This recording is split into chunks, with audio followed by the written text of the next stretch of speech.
Hello guys, welcome back to standing engineers.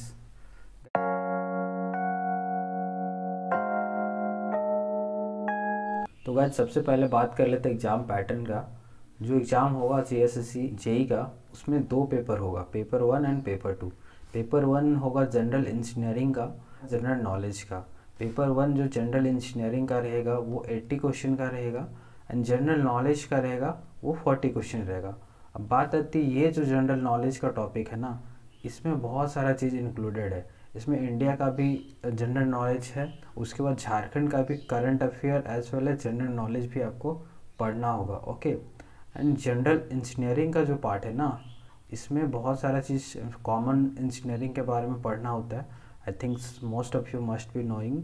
तो इसमें mechanical, electrical and civil तीनों को मिला के एक सब्जेक्ट बनाया गया, उसके बारे में इसमें पढ़ना होता है। ठीक है, ये बाद में मैं जब सिलेबस बताऊंगा तो उसमें बता दूंगा कि इसमें क्या क्या पढ़ना है। ओके, पेपर 2 है, उसमें आपको टेक्निकल नॉलेज के बारे में पूछेगा, that means civil, mechanical, electrical.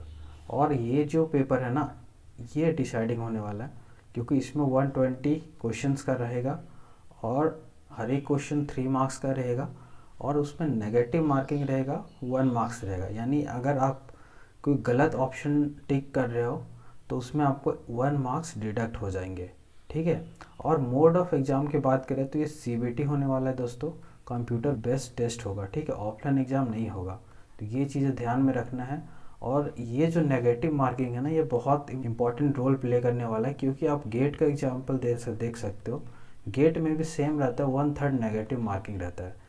तो उससे प्रॉब्लम ये होता है कि यदि आप सोचोगे कि सारा क्वेश्चन हम टिक कर देंगे, तो उससे आपको बहुत चांसेस है कि आपका जो मार्क्स है, जो करेक्ट आप मार्क्स स्कोर किए हो, उसको भी ये नेगेटिव में ले जाएगा। ठीक है, तो बहुत सावधानी से टिक करना होगा इस एग्ज़ाम में। ठीक है दोस्तों, नेक्स्ट बात कर लेते हैं कि हमको पढ़ना क्या है, मतलब बुक्स एंड मटेरियल्स। ठीक है, तो इतना बुक्स में जो अभी बताने जा रहा हूँ, इतना पढ़ लोगे तो मैं गारंटी के साथ बता सकता हूँ कि एग्ज़ाम में सिलेक्शन होने से कोई नहीं रोक सकता आपको। ठीक है, तो सबसे पहले बात कर लेते हैं टेक्निकल का। टेक्निकल में आपको पढ़ना है नोट्स। सबसे पहले क्या पढ़ना है? नोट्स, और कुछ नहीं पढ़ना। नोट्स रिवीजन करने के बाद, ये भी नोट्स पढ़ने का मतलब ये है कि जो भी तैयारी कर रहे हैं ऑलरेडी, जो नोट्स पढ़ा हुआ आपको बस उसी को रिवीजन करना है। ऐसा नहीं कि अभी नोट्स में बोल रहा हूँ तो नया मेडी से मंगवा लिए, आईएएस मास्टर से मंगवा लिए, फिर उसको हम रिवीजन कर रहे हैं, पढ़ रहे स्टार्टिंग से। वैसा नहीं करना। What ever notes you have already red, उसको बस पढ़ना है। ठीक है, फिर आपको नेक्स्ट चीज़ आपके पास होना चाहिए, वो होना चाहिए SSC JE previous year question. ठीक है, तो इसमें आपको आईएएस मास्टर का हो सकता है या तो मे डीजी का हो सकता है, दोनों में से कोई भी हो सकता है। लेकिन मेरा मेन यहाँ पे पॉइंट है कि आपको जो एसएससी जेई का प्रीवियस ईयर क्वेश्चन है वो पूरा अच्छे तरीके से लगा जाना है। बेसिकली मेरे कहने का मतलब है आपको बाय हार्ट कर लेना है। ठीक है, पूरा याद होना चाहिए हर एक क्वेश्चन। ठीक है, याद कहने का मतलब ऐसे याद नहीं होता है, अनटिल अनलेस यू प्रैक्टिस ये याद नहीं होगा। ठीक है, तो प्रैक्टिस बहुत इंपॉर्टेंट है। उसके बाद जो नेक्स्ट चीज़ है आपके पास होना चाहिए, वो है Gupta and Gupta. I think जो भी सिविल इंजीनियरिंग के कैंडिडेट हैं वो बहुत एक बार तो ज़रूर गुप्ता गुप्ता बनाए ही होंगे। फिर भी मैं रिकमेंड करूँगा गुप्ता एंड गुप्ता एक बार या 2 बार फिर से बना चाहिए। ठीक है, नेक्स्ट हमारा है जो बहुत स्टूडेंट के लिए काफ़ी फेमस हो गया आजकल, ये बुक यूथ कंपटीशन का, जो यूथ पब्लिकेशन का जो आता है, all JE previous year question. तो ये भी आप ले सकते हैं। ठीक है, लेकिन इसमें मेरा सजेशन ये रहेगा, ये जब आप लोगे ना तो उसमें जो भी क्वेश्चन है बस उसको पढ़ना है। ठीक है, क्वेश्चन को ही पढ़ना है, उसके बाद उसका आंसर अपने से टिक करना है। और यदि आंसर नहीं मिला, अब यदि सपोज आपको आंसर नहीं आता है, तो वो आंसर आपको नोट से देखना है, कहीं से नहीं देखना, अपने नोट से देखना है। और सपोज आप वो चीज़ आपका नोट्स में नहीं है, तब आप यूथ पब्लिकेशन में देखिए और वहाँ से फिर वो चीज़ को, कॉन्सेप्ट को अपने नोट्स में ऐड कर लीजिए। ठीक है, तो ये तरीका होता है पढ़ने का। क्लियर है? तो ये मैं बता दिया क्या मटेरियल आपके पास होना चाहिए फॉर टेक्निकल। अब बात कर लेते हैं नॉन टेक का। नॉन टेक में बेसिकली 40 क्वेश्चंस का होगा and each question will contain 3 marks, यानी 120 मार्क्स का हो गया। तो इसमें पूछेगा इंडिया जीके का। तो इंडिया जीके पढ़ने के लिए कुछ नहीं चाहिए आपको, लूसेंट का चाहिए और फिर इंडिया करंट अफेयर चाहिए। तो इंडिया करंट अफेयर के लिए स्पीडी पब्लिकेशन का जो भी बुक आता है ना, वो बहुत सफिशिएंट है। और इसमें से एक चीज़ अच्छा लगता है हमको, क्योंकि इसमें जो भी कंटेंट है वो एक जगह आपको मिल जाता है। देखो बहुत बच्चे को प्रॉब्लम इसमें यहाँ पे ये होता है कि ये जो स्पीडी आता है इसका जो अनुवाद है ये हिंदी में रहता है, और इंग्लिश वाले बच्चे को बहुत ज़्यादा प्रॉब्लम आता है पढ़ने को। लेकिन मैं बता दूं कि यदि आप पढ़ना स्टार्ट करोगे ना तो अच्छा लगेगा। मुझे भी स्टार्टिंग में जब मैं लिया था तो हिंदी उतना अच्छा से पढ़ नहीं पाता था, ठीक है। तो फिर स्पीडी में बस इसका जो एडवांटेज है उस पर फोकस करिए, कंटेंट पे फोकस करिए, ठीक है, क्या चीज़ लिखा हुआ है। ओके, सपोज मैं बात करूँ स्पोर्ट्स से, तो स्पोर्ट्स से रिलेटेड जितने भी करंट अफेयर है इसमें एक साथ मिल जाएगा स्पीडी में, ठीक है। इसी तरह बहुत अच्छा मतलब करंट अफेयर दिया हुआ रहता है। नेक्स्ट चीज़, आप यदि आपके पास कम टाइम है तो आप यूट्यूब का जो वीडियो है, मंथली वीडियोज, वो देख सकते हैं। इसके अलावा आपको कुछ भी नहीं करना है करंट अफेयर के लिए। फिर आते हैं झारखंड जीके। तो झारखंड जीके के लिए आपको उड़ान पब्लिकेशन का जो बुक आता है वो पढ़ सकते हो, या तो दूसरा जो है पंतंजलि का। पंतंजलि IAS एकेडमी एक अपना बुक लॉन्च किए हुए है, और एक्चुअली जो ये मैं पढ़ा हुआ हूँ, इसमें सबसे अच्छी बात है कि हर एक चीज़ इसमें झारखंड का मैप के मीडियम से बताया हुआ है। बुक में बेसिकली मैप हाथ से ड्रॉ किया हुआ है, और इसमें जो भी चीज़ है मैप के मीडियम से बताया हुआ, तो ये पढ़ने में काफ़ी इंटरेस्टिंग लगता है। कॉलम वाइज दिया हुआ है तो काफ़ी मतलब फैक्ट याद करने में आसानी होता है। फिर बात करते हैं झारखंड करंट अफेयर। तो झारखंड करंट अफेयर के लिए आपको एक पब्लिकेशन का बुक आता है, वो प्रयोजन पब्लिकेशन का रहता है, वो आप पढ़ लिए तो सफिशिएंट है। गाइस नेक्स्ट बात कर लेते हैं मैथ्स के लिए। तो मैथ्स के लिए आप नोट्स पढ़ सकते हो, जो मैथ्स का नोट्स आता है ना वो पढ़ सकते हो। उसमें से भी ज़्यादा टाइम डिवोट नहीं करना है, ओनली 10 to 15 क्वेश्चन आपको सॉल्व करनी है हर एक चैप्टर से, ठीक है। इतना ही में बहुत टाइम लग जाएगा, क्योंकि ऐसे ही आप देख सकते हो ये जो सेक्शन है नॉन टेक का ना, ओनली 40 क्वेश्चंस पूछे जाएंगे। तो आप यहाँ से अंदाज़ा लगा सकते हो कि कितना एक सेक्शन में कितना क्वेश्चंस रहेंगे, ठीक है। सपोज अभी मैं बात करूँ तो 1 2 3 4 5 6 7 8 टॉपिक हो गया, ठीक है। नॉन टेक में 8 टॉपिक में 40 क्वेश्चंस रहेंगे, यानी ऐसा मान के चल सकते कि average on an average 4 to 5 question रहेगा फ्रॉम इच टॉपिक, ओके। तो उसके लिए ज़्यादा टाइम डिवोट नहीं करना है, बस हल्का हल्का पढ़ते जाना है, उसमें ही सारा क्वेश्चन बन जाएंगे, ठीक है। फिर बात करते हैं रीजनिंग का। तो रीजनिंग के लिए मैं बता दूं, इसके लिए सिर्फ और सिर्फ SSC JEE का जो प्रीवियस ईयर क्वेश्चन है, यानी SSC JEE का जो रीजनिंग वाला पार्ट है ना, उसको सॉल्व करना है, ठीक है।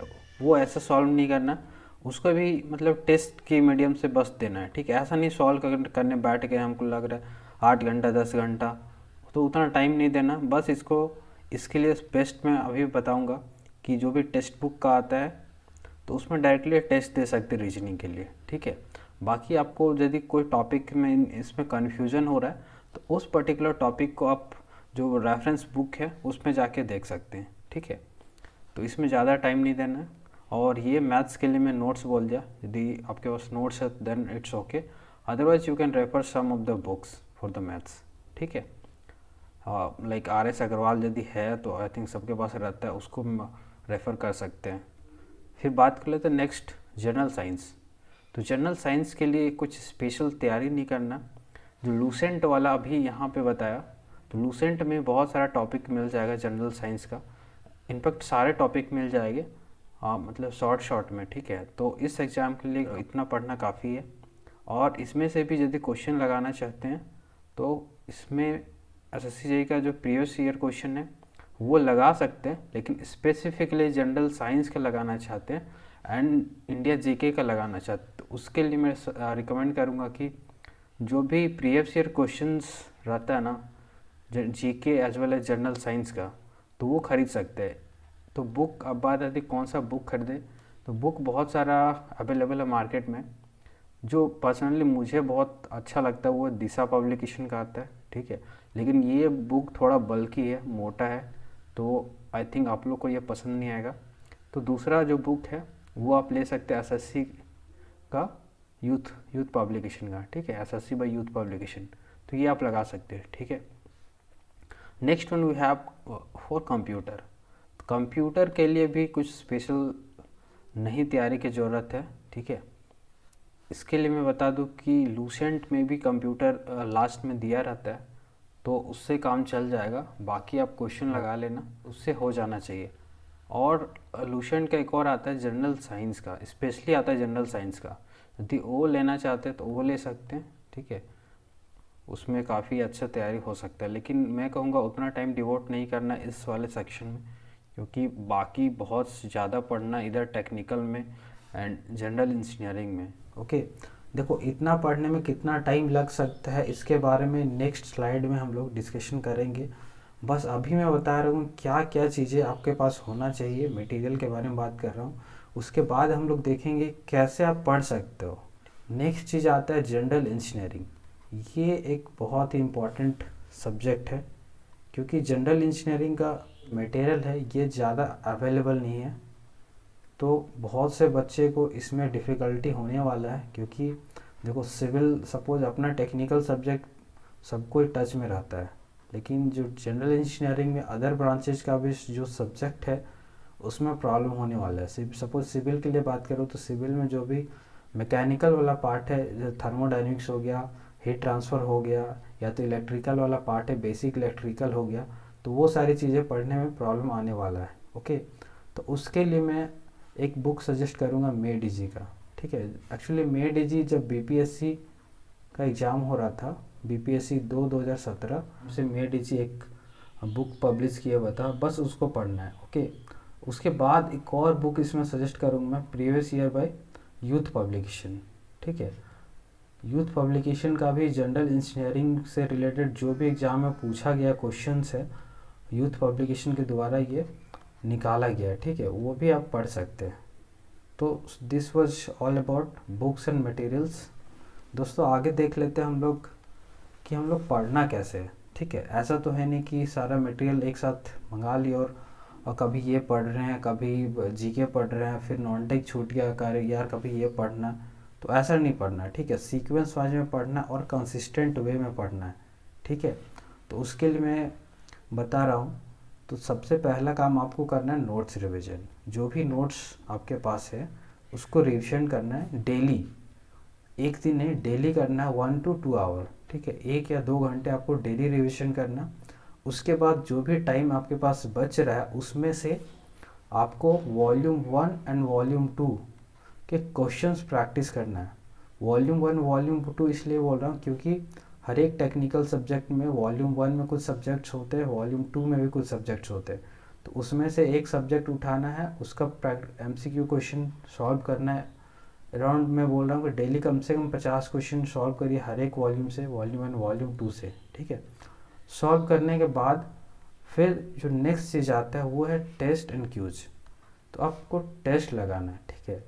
तो टेस्ट लगाने के लिए सबसे अच्छा तरीका है कि आप जो भी क्वेश्चंस सॉल्व किए हो उसको ही लगाइए, ठीक है। अभी मैं बोला कि जो SSC JEE का प्रीवियस ईयर आपको रखना है, तो सबसे पहले आपको SSC JEE प्रीवियस ईयर का भी जो भी क्वेश्चंस है उसको टेस्ट ले दीजिए, ठीक है। और उसमें देखिए कि जो क्वेश्चन आपने बनाया है उसको एटलीस्ट 100% एक्यूरेसी के साथ आप स्कोर कर पा रहे हैं कि नहीं कर पा रहे हैं। ओके, तो इसके लिए मैं लिखा हूँ कि previous year JEE level question को ही आपको टेस्ट देना है।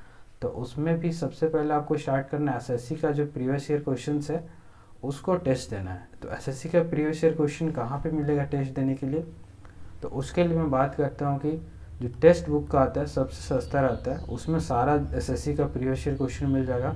सारा नहीं मिलेगा ना, मोस्टली मिल जाएगा, ठीक है।